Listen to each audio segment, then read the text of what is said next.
tal? Bienvenidos a esta barra universitaria de televisión educativa en este programa que es de conversación con algunos de los más destacados miembros del Instituto de Investigaciones Filosóficas. Nuestro instituto cuenta con miembros de muy diversa formación e intereses filosóficos. Algunos de ellos han producido obras en relación con toda una variedad de temas, pero también tenemos a los filósofos que se han abocado a estudiar una problemática particular o la obra de algún filósofo importante en especial. Y este es el caso el día de hoy, en que tenemos con nosotros al doctor Pedro Stepanenko. Pedro, bienvenido a este programa. Muchas gracias. Gracias por invitarme. Pedro Stepanenko es uno de los investigadores jóvenes del instituto y es especialista, un erudito, diría yo, de la obra kantiana. Entonces, el tema central de nuestra conversación del día de hoy pues girará en torno a la obra de ese gran pensador de Königsberg, hoy Kaliningrado, que fue Manuel Kant. No obstante, antes de entrar en asuntos de filosofía, creo que sería pertinente que nos dijeras unas cuantas palabras acerca de tu formación, de dónde eres egresado. Tú hiciste estudios en el extranjero, justamente en Alemania, y creo que podrías darnos a conocer tu currículum en unas cuantas palabras. Bueno, yo debo decir que básicamente mi formación es de la UNAM. Hice mi licenciatura, hice mi maestría en la UNAM y también obtuve el doctorado en la UNAM. Pero entre la maestría y el doctorado estuve más o menos 3 años en Alemania, en donde más o menos desarrollé el proyecto de doctorado que finalmente terminé aquí, ¿no? Sí, y del cual salió un libro. Y del cual salió un libro. Bueno, salió primero la investigación y luego... Sí. Después del examen y todas estas cosas, pues ya sabes, se reelabora, se hacen notas, se cortan partes, ¿no? Sí. Que están como dirigidas a algún profesor que, bueno, es irrelevante para el público en general. Y de ahí salió este libro, Categorías de autoconciencia en Kant. Así es. Que finalmente salió en 2000, ¿no? Sí. Cuando yo presenté mi examen de doctorado. 95, 5 años antes. Sí. Bueno, antes de considerar diversos aspectos de la filosofía kantiana, yo creo que sería interesante para el público decir algo acerca de la persona misma, de la personalidad de Kant, porque hay algo de grande en él. No es un personaje común y corriente. ¿Cómo pintarías tú a grandes brochazos un retrato de ese gran filósofo? Bueno, yo diría que la biografía de Kant está íntimamente relacionada a su obra. O sea, su vida fue su obra. En realidad no tuvo una vida como la de Descartes o como la de Berkeley, ¿no? Con proyectos. Él prácticamente no salió nunca de Königsberg. Y bueno, todo el mundo lo conocía ahí. Hay muchas anécdotas acerca de su puntualidad. La gente lo veía pasar y sabía que iban a dar las 5. Alguna ocasión hizo una competencia de puntualidad con un escocés y uno de ellos llegó 3 pasos después que el otro. Y, sí.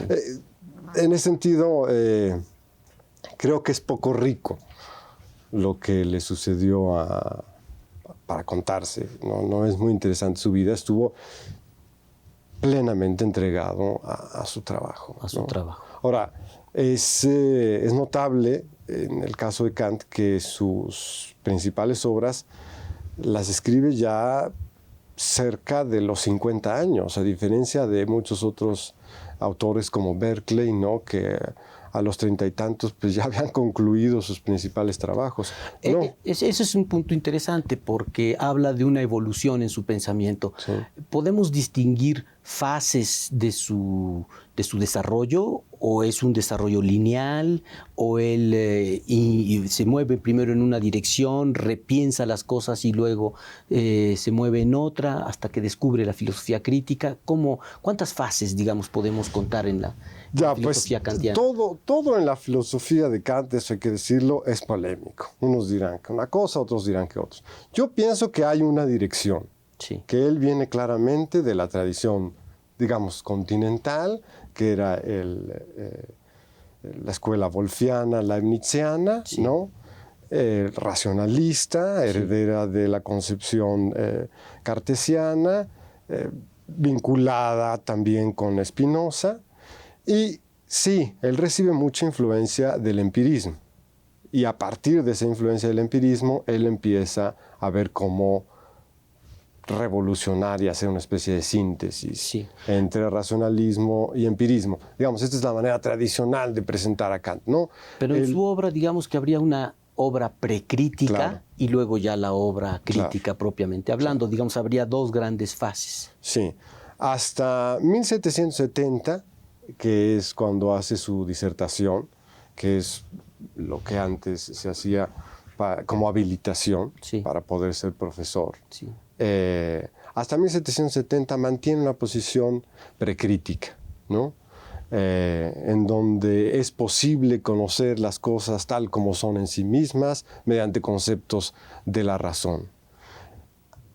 Ahí mismo, en esa misma disertación, ahí están los primeros gérmenes de su planteamiento crítico, que consiste en decir, bueno, no, nuestros conceptos solamente nos permiten conocer los fenómenos, no las cosas tal como son en sí mismas. Nuestro conocimiento se limita a lo que se nos presenta a través de la sensibilidad. Hay gérmenes de eso en la disertación, sí, y después de la disertación hay 10 años de silencio. Sí. Y bueno, le escribe en alguna ocasión a un alumno suyo diciendo: nunca he estado más activo que durante estos 10 años en los cuales nadie sabe nada de mí. Y no es que esté durmiendo, o sea, ahora es cuando estoy más activo. Sí. Y durante esos 10 años yo he estudiado algunas de las reflexiones que tienen que ver con cuestiones de epistemología. Cambió mucho de posición. De las primeras reflexiones cercanas a la disertación a las últimas, fue cambiando. Y luego resultó la crítica a la razón pura, que muchos autores dicen es un patchwork, es decir, una obra hecha de retazos. Sí. Y yo creo que es cierto. ¿Podríamos aclarar en 2 palabras lo que significa el título mismo de la obra, la crítica de la razón pura? Bueno, sí, la idea básica, crítica a la razón pura, es un examen que hace la crítica de sus propias pretensiones de conocimiento, en este caso. Es decir, una crítica sería el estudio de una facultad, un examen de una cierta facultad. No solamente de una facultad, porque ahí interviene sensibilidad, entendimiento, imaginación, razón en sentido estricto. Kant maneja 2 sentidos de razón. Una es una facultad de pensar cosas que no nos pueden ser dadas en la experiencia. Ese es el sentido específico. Y el sentido más general es la razón humana como la capacidad de pensamiento en general. Sí. Entonces, la crítica a la razón pura lo que pretende es ponerle límites a la razón. ¿Hasta dónde podemos conocer? ¿Cuáles son las pretensiones legítimas de la razón, ¿no? ¿Qué podemos justificar y en dónde debemos suspender el juicio? Callar, como diría Wittgenstein, ¿no? Sí. O sea, un poco su proyecto es el de fijar lo que, como tú bien dices, los límites del conocimiento genuino, deslindándolo de todas esas pretensiones de conocimiento que en el fondo, ya vistas a la luz del aparato de la crítica de la razón pura, pues resulta que son pretensiones vanas y que no conducen a nada. Este proyecto ha sido compartido en muchos otros momentos de la historia de la filosofía. Cierto. El positivismo lógico, por ejemplo, en el siglo XX, tendría una versión kantiana en este sentido, aunque lingüística. Lo que ellos habrían dicho es que hay toda una serie de proposiciones, de enunciados que parecen transmitir conocimiento, pero que en el fondo son sin sentidos, en el fondo. Y Kant estaría también asumiendo una posición verificacionista un poco en este sentido. Mira, aquello de lo cual no hay una experiencia posible ya no es conocimiento. ¿Sería esto una presentación adecuada? Sí, más o menos, porque hay muchos conocimientos para Kant que no son empíricos, los de las matemáticas, ¿no?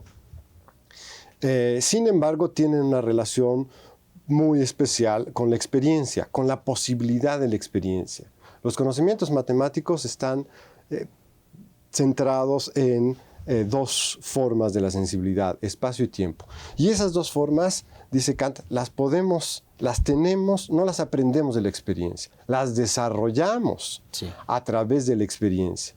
Y de ahí pueden obtenerse conocimientos que no necesitan ser verificados en la experiencia, ¿no?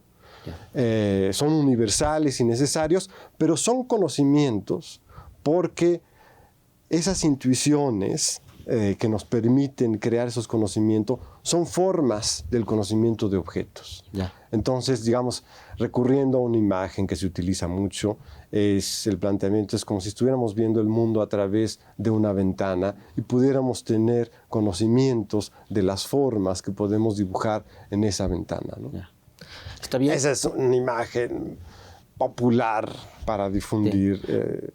Vamos a regresar sobre esto porque hay muchas cosas interesantes, pero quisiéramos ver ahora un sondeo, si no tienes inconveniente, que se hizo en torno a Kant en la Facultad de Filosofía. Ah, muy bien, muy bien.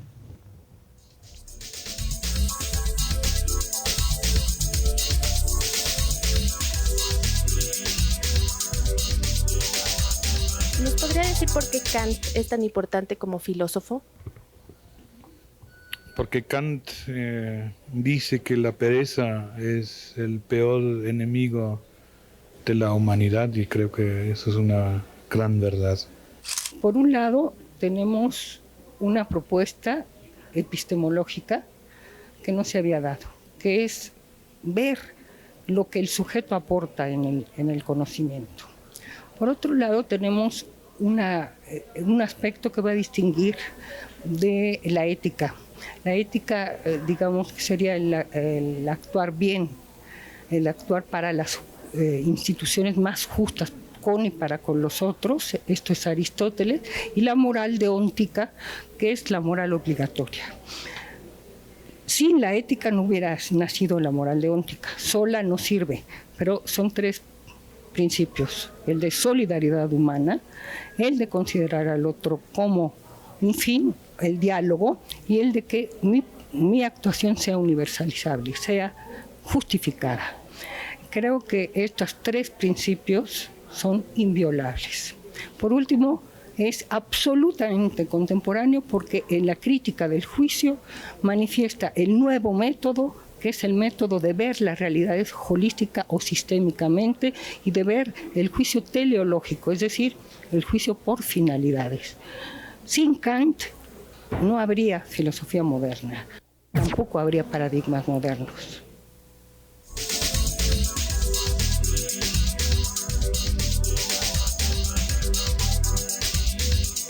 Bueno, hemos oído algunas opiniones de gente conocida de la facultad y esto nos lleva de nuevo a la problemática en la que iniciamos hace un momento. La crítica de la razón pura es una obra monumental y tiene múltiples apartados, secciones, etc.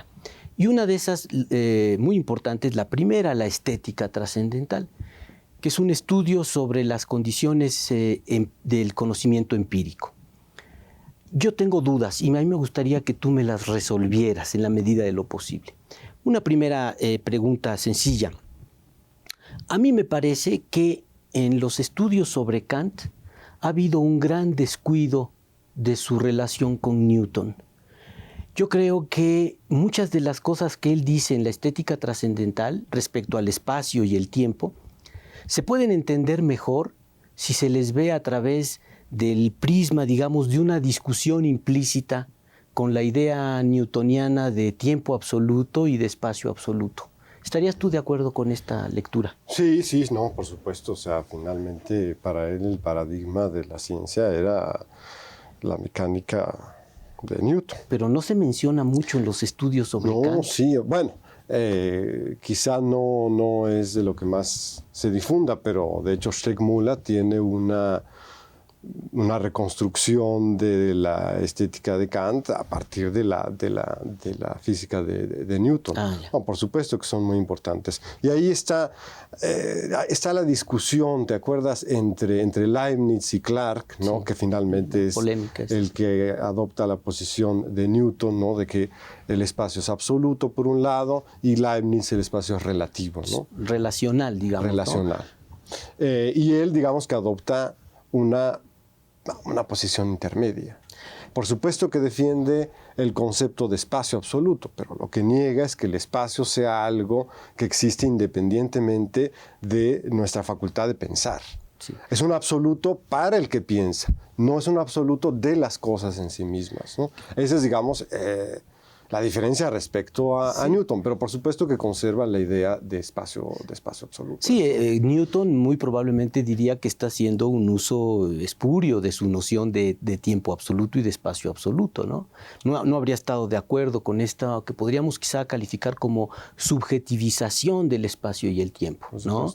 Sí. Esa es una... Ahora, la estética es de las secciones de la crítica de la razón pura pues más golpeadas, endeble, ¿no? Sí. Por el desarrollo de las nuevas geometrías, ¿no? De las no euclidianas. Sí. Sin embargo, hay dos ideas muy sencillas, ¿no? Que creo que se mantienen, y es la idea de que debemos de pensar a la realidad como en un único espacio y en un único tiempo. Esto para él es lo que permite que el concepto de espacio y de tiempo, o las intuiciones de espacio y tiempo, permitan hacer objetivas nuestras representaciones y nuestras percepciones, ¿no? Sí, Cuando nosotros logramos coordinar una percepción que tenemos en un determinado momento con otras percepciones en otros momentos, es cuando la hacemos objetiva. Una percepción con conexiones temporales y espaciales con otras percepciones laxas no es una percepción objetiva, ¿no? No sería una experiencia genuina. No estaría integrada a la experiencia, que es, digamos, el todo objetivo, claro. Sí. Habría pensadores que habrían rechazado eso. Por ejemplo, pienso en Bertrand Russell. Russell diría que la idea de espacio que tenemos realmente resulta de la yuxtaposición y el ejercicio permanente de juntar el espacio del tacto con el espacio de la vista, con el espacio del oído, y que a final de cuentas vamos construyendo un espacio de 3 dimensiones que luego se puede ir complicando, etc. Pero no diría que partimos con una idea ya formada y constituida de espacio, que eso es lo que Kant tendería a defender. Sí, sí. Bueno, de hecho, esa idea del espacio como algo que se va formando, relacionando nuestras distintas sensaciones, la del tacto con la de la vista, etc., ya está en Berkeley. Así es. Ahora, yo lo que podría decir al respecto es la exigencia de coordinar todas nuestras sensaciones en un único espacio. ¿La aprendemos? Eso es lo que los empiristas dirían, ¿no? Que es el resultado de un entrenamiento particular y que a final de cuentas es a través de este entrenamiento constante de fallas y aciertos, etcétera, que vamos conformando nuestro espacio y en el cual nos vamos después moviendo y ordenando los objetos de percepción. Pero parece posible que alguien, ¿no?, pueda como tener distintas sensaciones, ¿no? Que diga, bueno, yo no tengo por qué relacionar las sensaciones táctiles con las sensaciones visuales, son dos cosas que van aisladas. Sí. Bueno, ¿por qué la exigencia de vincularlo? Yo creo que es, no en un sentido muy técnico de innato, pero es una tendencia natural que nosotros juntemos siempre las percepciones de un sentido con las de otro sentido, y esa tendencia ya viene en nosotros, no la aprendemos, más bien aprendemos lo que son los objetos gracias a que llevamos a cabo esa síntesis, digamos, de distintos sentidos. Bueno, en todo caso esa es la posición kantiana. En todo caso esa es la posición exactamente. Y quisiera yo, digamos, preguntarte algo todavía en relación con eso para pasar a otros temas, porque la obra de Kant realmente abarca muchas cosas y tiene que ver con la geometría. Si nosotros siempre que tengamos una experiencia será bajo la forma de espacio y tiempo. El espacio es la forma de la sensibilidad, de la intuición sensible. Y la geometría es el estudio del espacio. Y entonces, la geometría es parte de la psicología, es una rama de la psicología, porque si a final de cuentas lo que está estudiando es una forma de la sensibilidad humana, no va eso en demérito, digamos, del estatus privilegiado de las matemáticas. ¿No es la geometría una rama más de la psicología? Esa es una pregunta clásica y muy buena. Bueno, yo creo que hay que distinguir dos sentidos de subjetividad. Uno, en el sentido de algo que depende de la posición particular de ciertos individuos o de ciertos grupos, y algo que depende de estructuras en un sentido más general. Yeah. Y lo que depende de las estructuras es lo objetivo. Kant quería explicar la objetividad en términos de conexiones necesarias. Cuando nosotros encontramos que hay una conexión necesaria entre distintas intuiciones o entre distintas percepciones, ahí hay algo objetivo. Entonces, lo que podríamos decir es que subjetivo son conexiones o relaciones entre percepciones que no son necesarias. Cuando encontramos un vínculo entre dos representaciones necesarias, es algo que debe de reconocer también otra persona, ¿no? Que debe de tener, sí, en principio la misma estructura, ¿no? Sí. Esa estructura que supone Kant que ordena los datos que nos son dados a través de la experiencia, es una estructura que deben de tener todos los seres humanos, de tal manera que si las conexiones están hechas de acuerdo a esa estructura de conexiones necesarias, entonces es un conocimiento objetivo válido para todos nosotros. Y de esa manera, digamos, se responde a esta inquietud de, bueno, finalmente, entonces todo el conocimiento objetivo es una cuestión psicológica, ¿no? Y relativa al individuo, ¿no? Sí, es importante aclarar que siempre las estructuras de las cuales está hablando Kant son estructuras que tienen validez universal, es decir, validez para todos los sujetos. Conocimiento público y objetivo. Sí. Obviamente. Kant da la impresión a veces de ser un constructor de terminología y categorías y formas, ¿no? Nuevos vericuetos en una construcción arquitectónica sumamente complicada. Y para aclararle al público algunos de estas expresiones rimbombantes, pero que son en su contexto sumamente importantes, yo quisiera que nos explicaras en dos palabras. Kant se presenta como un realista empírico e idealista trascendental. Esta es sería su posición. ¿Qué es lo que nos está diciendo con eso? Para que el público entienda lo que es realmente la perspectiva de Kant. Por realismo empírico entiende qué y por idealismo trascendental qué. Bueno, realismo se entiende la posición metafísica que afirma que los objetos que conocemos existen con independencia de nosotros. Yeah. Realismo empírico lo que quiere decir es que los objetos empíricos, los objetos que vemos, que tocamos, etcétera, existen independientemente de la mente particular del que percibe eso, ¿no? A diferencia, al menos, de algunas interpretaciones de Berkeley, ¿no? Sí.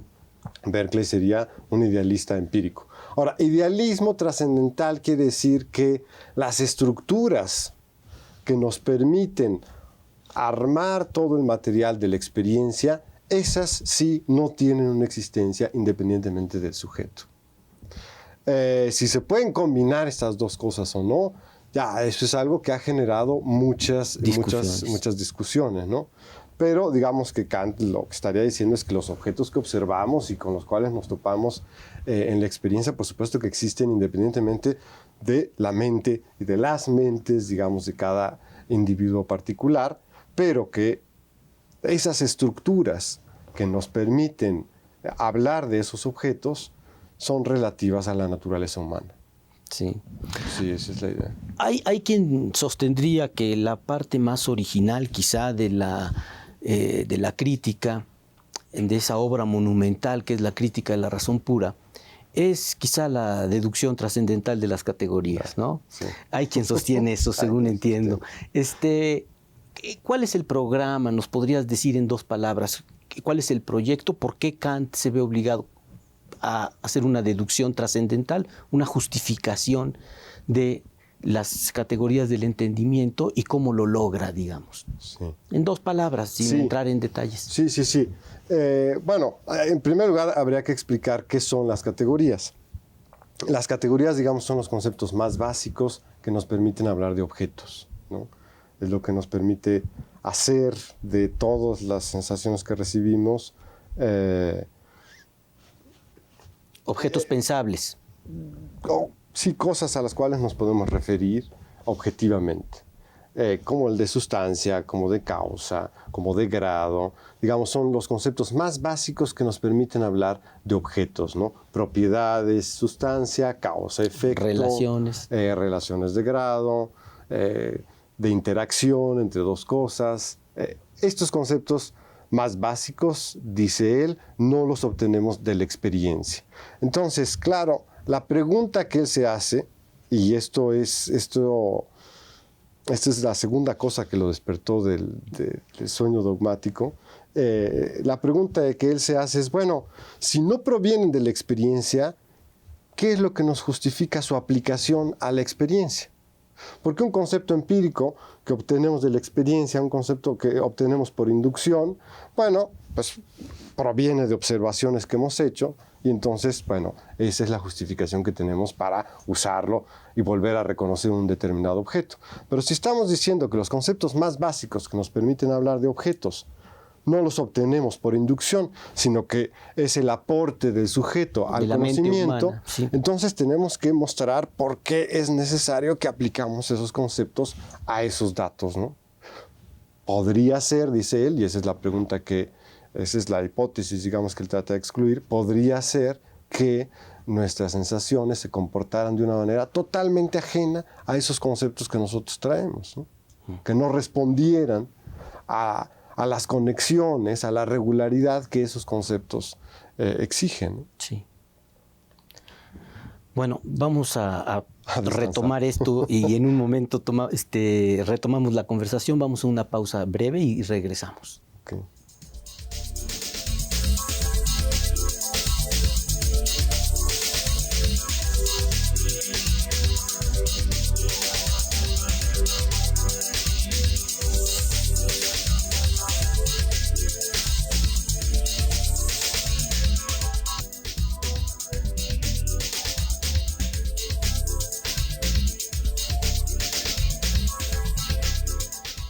¿Por qué es tan importante Kant como filósofo? Bueno, su obra ha sido extraordinariamente fundamental, no solo en la filosofía, sino en la cultura occidental. Mucho de lo que hacemos como cultura y como actos humanos, tenemos muy detrás el imperativo categórico de Kant. Lo tenemos como muy presente. Sin embargo, no cabe duda que tuvo algunas equivocaciones, como pensar que los únicos capaces de moral tenían que ser los hombres blancos. Los otros no. A los negros había que darles con varas de bambú. La salida de la humanidad de su minoría de edad que ha autoprovocado, Selbstverschuldet. Y yo creo que eso es un gran avance de llegar a esa conclusión. Pues porque él propicia a las filosofías que después se van a llamar autónomas. Y esto es una idea importante que trae una serie de cambios a la filosofía.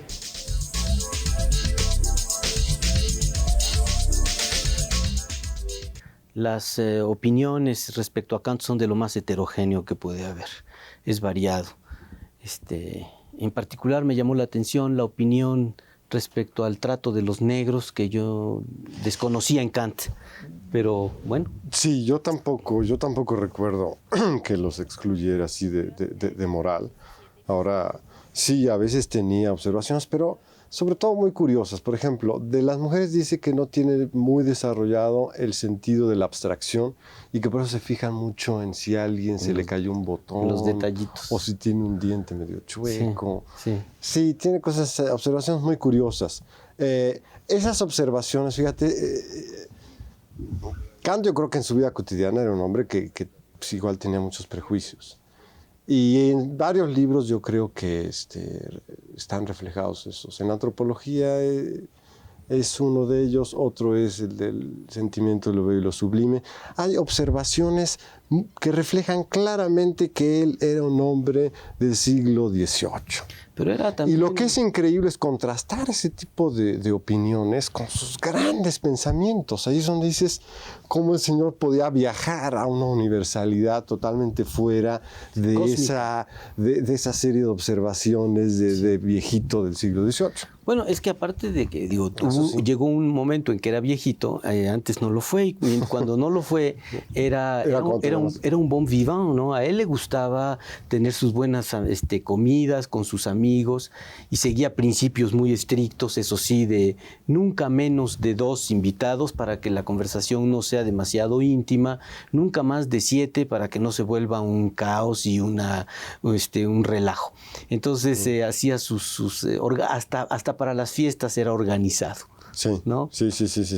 Cuando De Quincey relata que ya hacia el final de su vida, empezó a repetir algunas cosas, ¿no? Que se le olvidaban, que ya había dicho. Y eso lo angustió terriblemente, y a partir de ese momento, del momento en que se dio cuenta que estaba repitiendo, traía una libretita consigo y apuntaba lo que ya había mencionado, para no resultar impertinente y repetir las mismas eso cosas. habla de su actitud moral. Digo, si él se le olvidaba que había dicho una cosa, pues también se le podía olvidar ver el cuadernito donde apuntaba las cosas. Entonces no era una solución. Pero bueno, digamos que la intención era trató de buena. hacerlo. Oye, en relación con ya a manera general, digamos, de su obra, la crítica de la razón pura, y no solo, sino que toda su obra posterior, uno a veces tiene la sensación de que hace un poquito como de trampa, digamos. En la crítica de la razón pura se dedica a desarrollar un ataque feroz a la metafísica tradicional. Y como parte de este ataque está toda su crítica devastadora de los argumentos en favor de la existencia de Dios, por ejemplo. Yo creo que esos apartados de la crítica son definitivos. Su crítica al argumento ontológico, a los argumentos cosmológicos, a los teleológicos, es realmente contundente.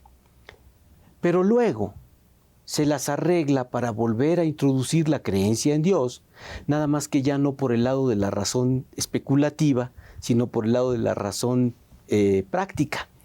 Entonces, a final de cuentas, uno podría decirle, bueno, es muy ingenioso de tu parte, pero terminas haciendo aquello que tú querías excluir, vuelves a reintroducir la creencia en la divinidad, la creencia en Dios, la creencia religiosa, cuando tú las habías excluido.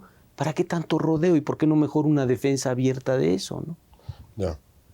Bueno, la idea es que no hay una justificación epistémica satisfactoria de esas creencias, por un lado, ¿no? Es decir, no hay nada en el mundo de la experiencia, de los objetos, de las relaciones causales, no hay nada en el mundo que indique que hay un Dios.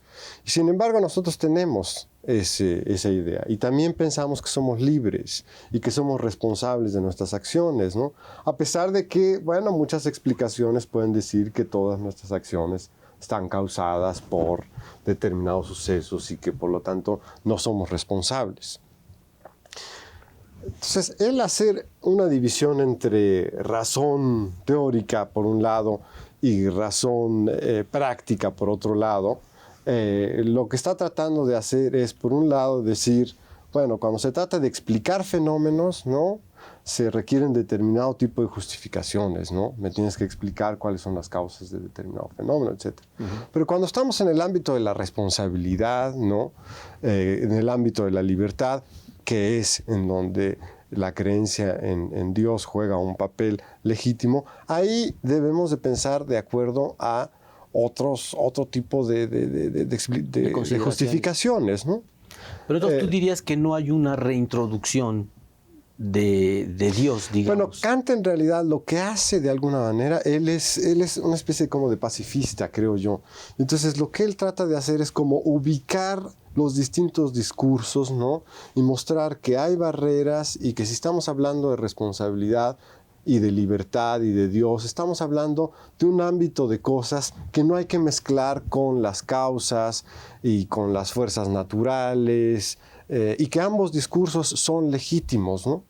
Bueno, uno es ilegítimo y el otro legítimo. No, ambos tienen su legitimidad. El problema es confundirlos, es decir, hablar de fenómenos, explicar las acciones de una determinada persona por una serie de acontecimientos anteriores, porque en su infancia sufrió tales y cuales experiencias, porque en ese momento vio algo rojo que lo puso de mal humor. Todo eso está bien, ¿no? Pero eso no sirve para justificar a alguien y eximirlo de su responsabilidad, ¿no? Entonces, tanto el discurso que tiene que ver con explicación de causas como el discurso que tiene que ver con responsabilidades son legítimos. Sí. Lo importante es ponerlos en distintos lugares, ¿no? Lo que es ilegítimo es tratar de explicar, diría él, el concepto de libertad en términos de causalidad natural, o tratar de dar una demostración de Dios a partir de la observación de los cuerpos que están perfectamente bien hechos y entonces deben de estar hechos de acuerdo a alguna plan función determinado. Entonces ahí es donde se generan las confusiones, ¿no? Y el pensamiento de Kant es un pensamiento que le gusta mucho encontrar polémicas, ¿no? Y decir, bueno, si hay polémica, tiene que haber alguna confusión. Se han traspasado ilegítimamente ciertos límites, ¿no? Sí. Conceptos de un ámbito se colaron al del otro, y entonces hay que poner a cada quien en su lugar para que no haya, guerra, digamos, entre estos dos bandos. Sí. Oye, a mí en lo personal me parece que en donde Kant es actual, importante, yo diría definitivo, no es tanto en lo que seguramente para él era su obra mayor, que es la crítica a la razón pura, sino en las partes positivas, me refiero, aportativas de la crítica, sino en su trabajo en filosofía moral. Yo creo que independientemente de la posición que adoptemos, si somos utilitaristas, consecuencialistas o la escuela que sea, de una u otra manera nos vamos a topar con la ética kantiana. Eso sí es un pilar, digamos, me parece a mí en la filosofía, en la historia de la filosofía moral, ¿no? La ética kantiana tiene varios componentes, tiene ciertos presupuestos, pero tiene una cantidad de aclaraciones fundamentales sobre lo que es el deber, lo que es la libertad, etcétera, ¿no? ¿Qué te parece a ti cuál es el principio fundamental de la ética kantiana y cómo aparece? Bueno, el principio fundamental es el imperativo categórico, claro, ¿no? Claro. Que lo que dice es que la máxima que guía mis acciones es algo que debo poder querer universalizar, es decir, que la manera en que yo actúo debe de ser también universalizable, es decir, debo de poder recomendar que los demás hagan eso, ¿no? Si la máxima de mi acción, si las recomendaciones que yo me doy a mí mismo para hacer determinadas cosas, se las puedo recomendar a todos al mismo tiempo, ¿no? Y no solamente a un grupo, porque no se trata nada más de que se las pueda recomendar a otros, sino absolutamente a todos, ¿no? Hay distintas formulaciones, hay una que dice que la máxima de mi acción puedo querer convertirla en ley natural, ¿no? La naturaleza, y hay otro que tiene que ver con ver en los otros, como en mí mismo, un fin en sí mismo, ¿no? Y no un mero medio para la obtención de ciertos objetivos. Eso es, digamos, el principio. Sí, ahora, claro. lo que a mí el concepto que más me gusta de la ética kantiana es el concepto de autonomía, ¿no? Y su caracterización de la libertad como la capacidad de actuar de acuerdo a los principios que la razón misma se pone a sí misma, ¿no? En ese sentido, Kant choca abiertamente, y a mí también, coincido contigo, me parece un progreso, choca con Kant, con Hume. Hume había dicho en el Tratado de la Naturaleza Humana que la razón es y debe ser la esclava de las pasiones. Claro. Y eso quiere decir que la inteligencia humana está al servicio de los deseos, las inclinaciones, los intereses, ¿no? los gustos de la persona, en tanto que lo que Kant está haciendo es decir que somos libres precisamente porque podemos actuar de conformidad con principios abstractos que nosotros nos autorrepresentamos y que podemos seguirlos y reconocer que mandan, que tengo que acatarlo. Una vez que yo entendí que esta es una orden moral, que este es un requerimiento moral, yo ya no me puedo hacer tonto, yo ya no puedo eludirlo. Yo ya sé que tengo que actuar de conformidad con eso. Ese es el asunto de la autonomía, y eso yo creo que Kant es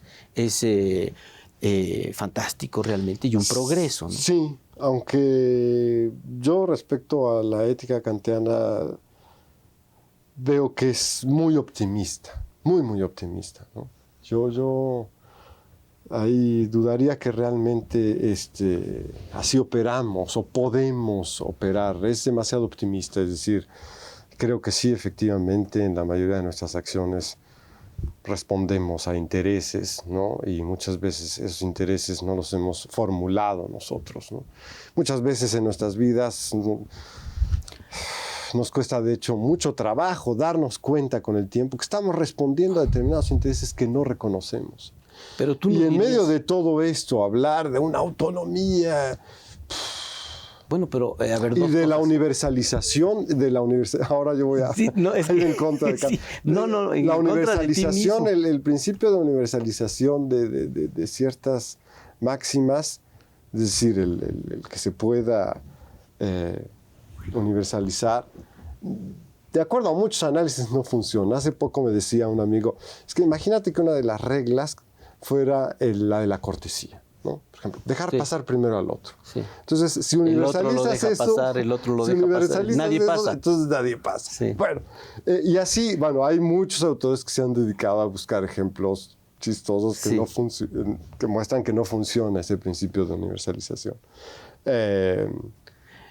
Bueno, las trivializaciones a veces surten efecto y a veces se presentan precisamente como eso, como una trivialización. Yo creo que, aunque formalmente pueden derivarse del principio, la idea kantiana de fondo, que es importante, esa no tiene nada de trivial. Yo actúo bien cuando sé que podría yo aceptar que cualquier otra persona en las mismas circunstancias en las que yo actúo actuara como yo, y yo le aplaudiría. Diría, sí, actuaste bien, porque yo estoy actuando de una manera que concibo como universal a la máxima de mi acción. Digo, ahora, ahí, digamos que, dicho de una manera así para todo el mundo, detrás de lo que estamos nosotros ahorita platicando está algo que todo el mundo aceptaría. No hagas cosas que no quieres que te hagan. Sí, ¿no? bueno, tú dirías que el imperativo categórico es una formulación de la regla de oro, una reformulación de la regla de oro. Al respecto hay muchas discusiones y mucha gente dice que no, efectivamente no tiene por qué ser así, pero que tiene un vínculo claro con esa intuición, por supuesto. Y eso yo creo que el mismo Kant lo estaría reconociendo. Él no está proponiendo un principio moral nuevo, de ninguna manera. Él lo que está queriendo hacer es formular conceptualmente bien, y por eso es como complicado, lo que de hecho ya opera en el sentido moral de la mayoría de la gente. Bueno, a ver, de gente que consideramos virtuosa, ¿no? Para aclarar el asunto. Es decir, mucha gente, o la gran mayoría de las personas, actúa por conveniencia, por intereses, por planes que tiene, proyectos. Pero habría, por lo menos, algunas personas u ocasiones en las que uno podría plantearse la pregunta de no quiero preguntar por lo que me conviene, sino por lo que debo hacer. Y debo ya no está vinculado a mis intereses, más bien al contrario. Yo creo que eso sería el punto de vista de Kant. Si tú haces algo que te conviene, ya no actuaste moralmente, hiciste algo que te conviene y eso no tiene ningún mérito. No. Realmente actúas por consideraciones morales y eres un agente moral cuando puedes actuar al margen de tus intereses y puedes en ese sentido encarnar pues, los intereses de la humanidad en su conjunto, al representarlos en ese caso particular. Tú has oído hablar de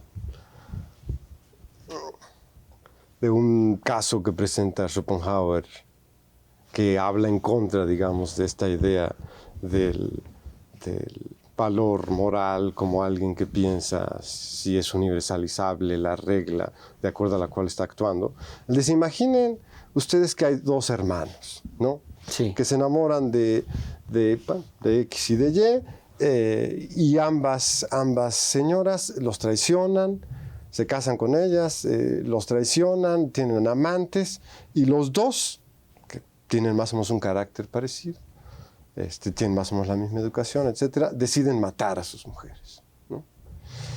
Uno de ellos está a punto de matarla y piensa, mi acción puede ser universalizable, puedo decir yo que alguien que esté en las mismas circunstancias debe asesinar a su mujer, y como no pasa la prueba de la universalización, se abstiene. El otro, en el momento en que está a punto de asesinarla, tiene un sentimiento de compasión terrible y se arrepiente y no la mata. Uh-huh. Y luego pregunta a Schopenhauer, ¿usted de cuál de los dos hombres le gustaría ser víctima? ¿Del que apela al imperativo categórico o del que siente compasión? Para él la respuesta es obvia, del que siente compasión. Bueno, para Schopenhauer de tal manera, es obvia. Bueno, claro, pero ahí lo que está presentando es un ejemplo claro en donde él se pregunta ¿cuál es la mejor persona? ¿El que actúa de acuerdo a ese sentimiento de compasión o el que actúa de acuerdo... Por deber. Por deber. Y su respuesta es el que actúa por compasión, ese es el bueno. Bueno, yo preferiría sí, estar en manos de ese hombre que siente compasión y no en manos de alguien que se abstiene de matarme por deber. Es debatible. Sí, claro que es debatible. Pero déjame que diga por qué. Porque esa persona que siente compasión por ti el lunes puede no sentirla el martes. Uh-huh. Su compasión es pasajera, aleatoria, ese día no tenía dispepsia y entonces sentía compasión por todos pero otro día estaba enfurecido por algún malestar. Puede decir del otro. No, porque ese actúa por deber, ese actúa siempre por una convicción que es independiente de las pero su fuerza de voluntad puede fallar un determinado día. Pero esto ya no es relevante para el argumento. No, el caso, fíjate, lo que está queriendo decir ahí Schopenhauer es que son mucho más eficaces los sentimientos y que tú debes de confiar mucho más en alguien que has visto que tiene un sentimiento fuerte en una determinada dirección, de alguien que por una reflexión abstracta deja de llevar a cabo una determinada acción. ¿Qué tal que si ese día el argumento le falla, eso ya no le forma faltó parte su cafecito? Eso no forma parte del planteamiento kantiano.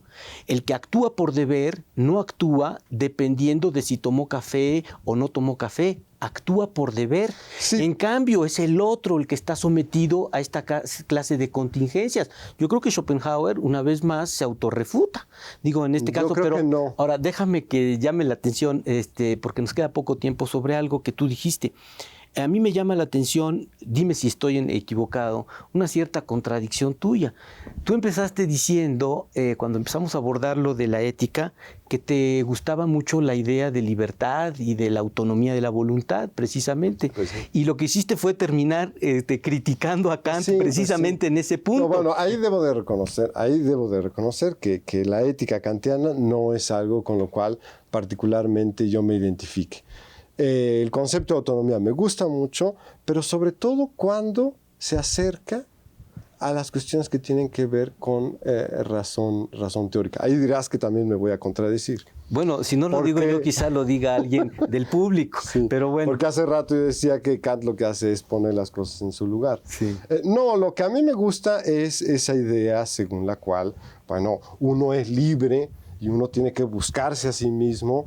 Bueno, colocándose fines y proponiéndoselo alcanzar esos fines, y que en eso consiste la libertad, y que de eso depende también el concepto de dignidad, ¿no?